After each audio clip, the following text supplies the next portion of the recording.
Welcome to This Explainer. I am absolutely thrilled to have you here today because we're tackling one of the biggest existential mysteries out there. So, let me ask you a question.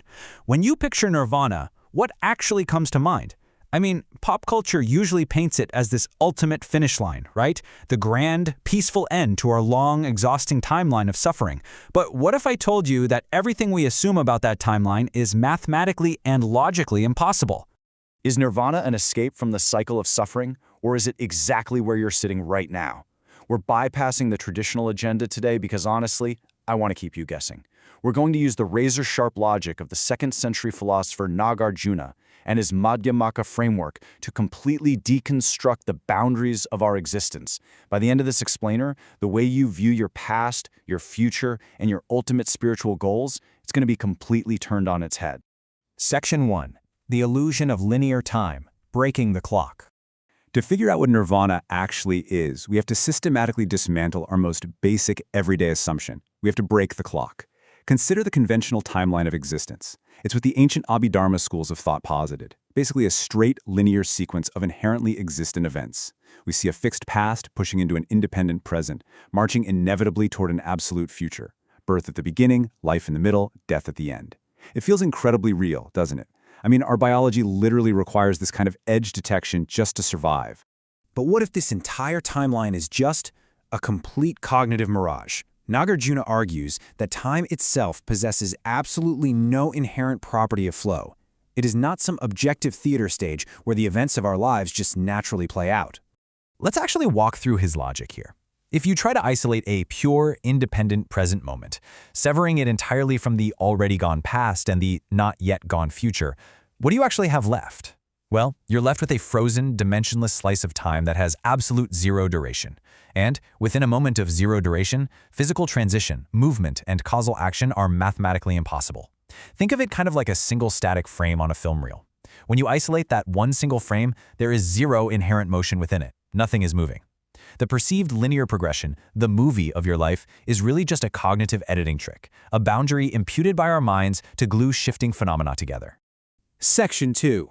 Samsara, a centerless cycle, or the fractal of existence. So if linear time is mathematically impossible, if that straight line from birth to death is broken, then what does the cycle of suffering known as samsara actually look like? Well, samsara is not a straight line at all. It is a limitless, centerless, fractal karmic cycle. Temporal phases like past, present, and future, or birth, life, and death, are strictly co-defined and co-emergent. They form a dependent, co-horizon web. When a cause generates an effect, the sequence doesn't just terminate. The arrival of the effect instantly updates the entire relational system, immediately converting that effect into a brand new cause for the next cycle. What's genuinely fascinating here is how this proves there's no absolute beginning or absolute end. Every destination is simultaneously a new origin. The cessation of one thing is the exact origination of another. The sources use this really great example. Think about a log thrown into a fire. The destruction or the burning of the firewood is simultaneously the exact origination of heat and light. You literally cannot separate the ending of the wood from the beginning of the flame. It's a continuous holographic web. Therefore, an absolute beginning to your suffering or an absolute end to it is a logical impossibility. Section 3. The trap of absolute wisdom, the ultimate spiritual bypass. Having destroyed the timeline, we now pivot to address the core focus of our explainer. If there's no beginning and no end, how do we get out? Well, our conditioned minds naturally slice reality into contrasting categories to navigate a path to liberation.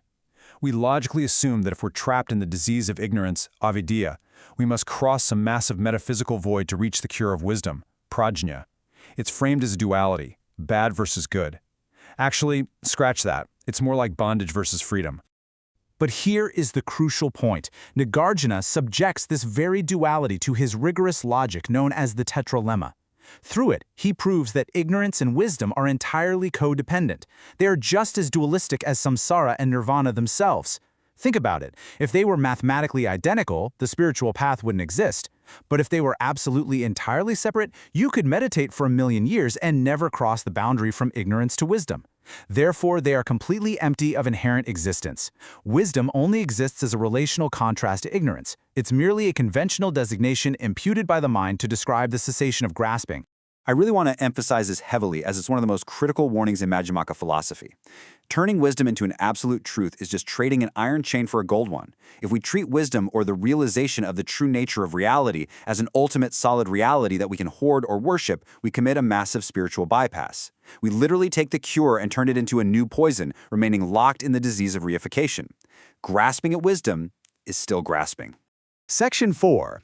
Dropping the conceptual raft. The emptiness of emptiness. This leads us directly to the question, how do we actually handle these philosophical concepts if trying to attain them just traps us in a gold chain? The sources explain this through the concept of the emptiness of emptiness. Think of philosophical logic, our antidotes, and even wisdom itself as conventional tools. They're incredibly useful, like a heavy wooden raft used across a rushing river of delusion. But here's the kicker. Once you reach the shore of understanding, you have to drop the raft. You don't pick up a heavy wooden raft and carry it on your back forever just because it helped you get across. The tools for liberation are meant to be dropped, not worshipped. Section 5. So, what is nirvana? The plot twist of reality.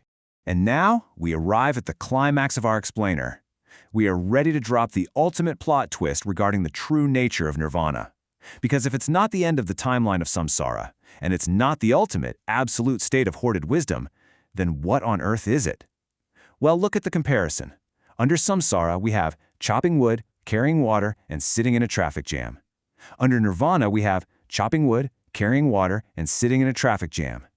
This reveals an unbelievable truth. There is zero physical or ontological difference between the ordinary world of samsara and the liberation of nirvana. None whatsoever. They are the exact same mundane experiences. Nirvana is not a magical escape to a different realm or a celestial finish line.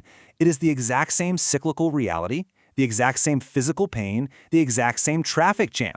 But it is perceived with non-dual wisdom and completely free from the desperate need to freeze a flowing reality into solid blocks. It's about engaging with the cycle without attachment, mastering what the texts call acting without acting. You use the conventional concepts of time, birth, ignorance, and wisdom to navigate the world, but you never reify them into absolute realities. You drop the raft. We've shattered the timeline, we've broken the dualities of ignorance and wisdom, and we've revealed that the escape you've been looking for is already the ground you're standing on. So, I'm going to leave you with this final, provocative thought that you want. If nirvana isn't a finish line in the future, and it's right here in the traffic jam, what are you still running from? Thank you so much for joining me for this explainer, and keep questioning the reality right in front of you.